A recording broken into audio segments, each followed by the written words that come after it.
I supported this family's barbecue shop for years. Then they humiliated me in front of my entire office. I made an astonishing discovery when I went down to the barbecue shop beneath my apartment to buy food. When I asked for $30 worth, they waited out $50 worth. When I asked for $50 worth, they waited out $100 worth. I thought they were just trying to make ends meet, so I never complained. I always paid without asking questions, but then I realized I was spoiling them. One morning I was in a rush for work, and my Uber driver was already honking outside. When I picked up my order, I noticed the plastic bag was torn and the broth was leaking. Not wanting to trouble the shop, I grabbed 2 extra bags and ran to my car. Later, that same day, the shop owner's mother, Marta, stormed into my office. "You ran off without paying," she shouted angrily. "How can someone working in such a big company be so shameless?" My mind raced. Could my payment have failed? I quickly opened my Venmo transaction history. Everything looked fine.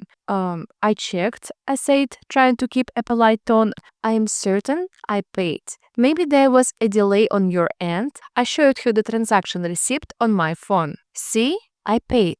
This must be a misunderstanding." "You paid for the chicken wings," she shared. "But don't forget about the extra plastic bag you took without paying, as if I owed you something." The misunderstanding wasn't clearing up, but instead, the only grew more aggressive. "You act so proper working for a big company, but you take advantage of the weak. Call your company. They shouldn't hire people without integrity. Bring your boss here. Let them see your real face. You think you can humiliate me because I am an old woman? Take things without paying because I am too polite to stop you?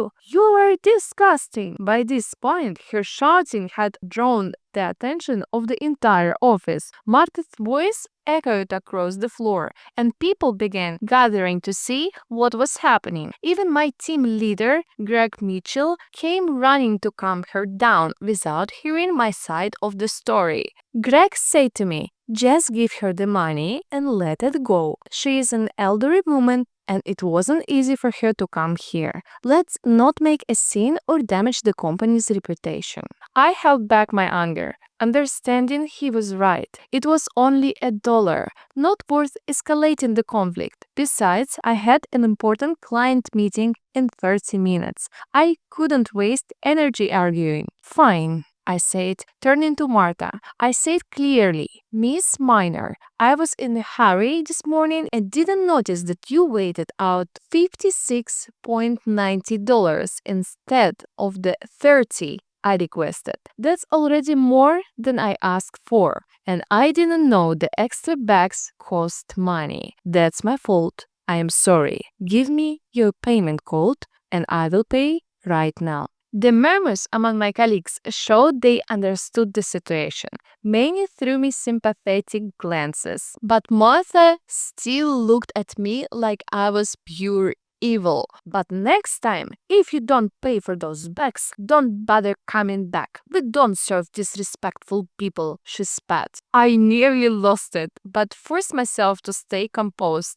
I transferred her $1. I thought that would be the end of it, but Marta wasn't done. $1? That's it? Who knows how many bags you've taken before this? I demand at least 50. You're rich, aren't you? Don't pretend you can't afford that." "How much do you want?" I asked through gritted teeth. "50, she snapped, her tone dripping with arrogance. Knowing I couldn't waste any more time, I transferred her $50 just to get rid of her. She smirked as the transaction went through. "You have money, so why not give it to me? Better me than someone else, right?" With that, she left, radiating satisfaction. I clenched my fist in anger. $50 for 2 plastic bags. Seriously? Honestly, I let them get away with this for months, thinking it was a kind of charity. Even when my dad wanted to raise the rent, I asked him not to. "They're trying," I said. "Their barbecue is really good. Don't be too hard on them." And this is how they repaid me. Some people just mistake kindness for weakness. When Martha left, the tension in the office lifted. With people like that, that, you just have to swallow your pride, Jules said. If you don't pay, they'll keep causing trouble. Don't take it personally. That barbecue shop, the Mainers, someone muttered. I used to love the barbecue, but no more. Then Colin Spencer, who always enjoyed teasing me, chimed in. Well, technically, you didn't pay for the bags at first. She's kind of right, isn't she? If that's how you feel, Colin, why don't you say it to her face instead of gossiping behind her back? I snapped. Colin turned green, then pale, then red, but had no comeback. He just shut up and glared. Later, I told my dad about it. Don't worry about it, Jules, he said. We won't buy from them anymore. They release up in a month. We'll evict them when the time comes. After work, I stopped by a bakery and bought a box of fancy pastries, including a big durian-flavored one I'd been eyeing for a while. The Mainers had 3 kids. Their eldest was in college, Lily was in middle school, and Noah was in elementary school. As I walked past their shop, Lily and Noah ran up to me, their faces lightening up at the sight of my bags. Miss Jules, what did you buy? That looks so delicious, Lily said, her eyes glued to the box. Just some pastries and durian, I replied curtly. Anything else? Hearing the word durian, Noah's eyes sparkled with excitement. Miss Jules, how did you know I wanted durian today? Open it and give it to me, he said, reaching for my bag. I raised the bag out of his reach, my expression indifferent. If you want it, buy it yourself. No money? Ask your father. Noah's face soured. He'd never buy us anything that expensive. Not like you. How had I not noticed it before? These two were just entitled as their grandmother. Out of pity, I used to share with them every time they played the cutie sibling act, calling me Miss Jules, like I was their favorite neighbor. But not today.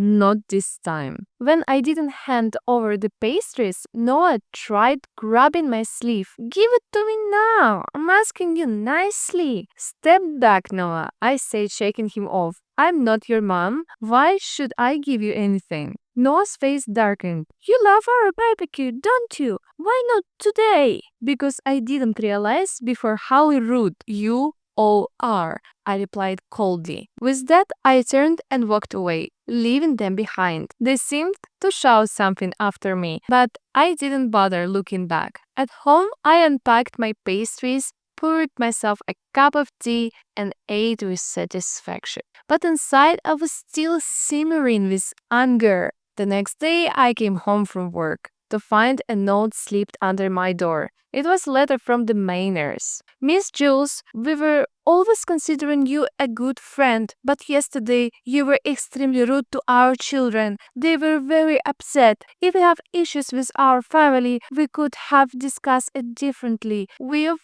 always tried our best to serve you the best barbecue. We hope you'll apologize to the children for your behavior. Sincerely, the Mainers. I started at the letter, feeling my anger boiling over again. Apologize? For what? For not giving them my purchases? For not letting them manipulate me again? I tossed the letter in the trash without a second thought. They brought this on themselves. The next day, my dad called to me. He'd send them a lease termination notice. Don't worry, Jules, he said. They'll have to vacate in a month. We'd had enough. I nodded, even though he couldn't see me. It was the right decision. From that day on, I never went back to their shop. We found another barbecue place, which turned out to be even better.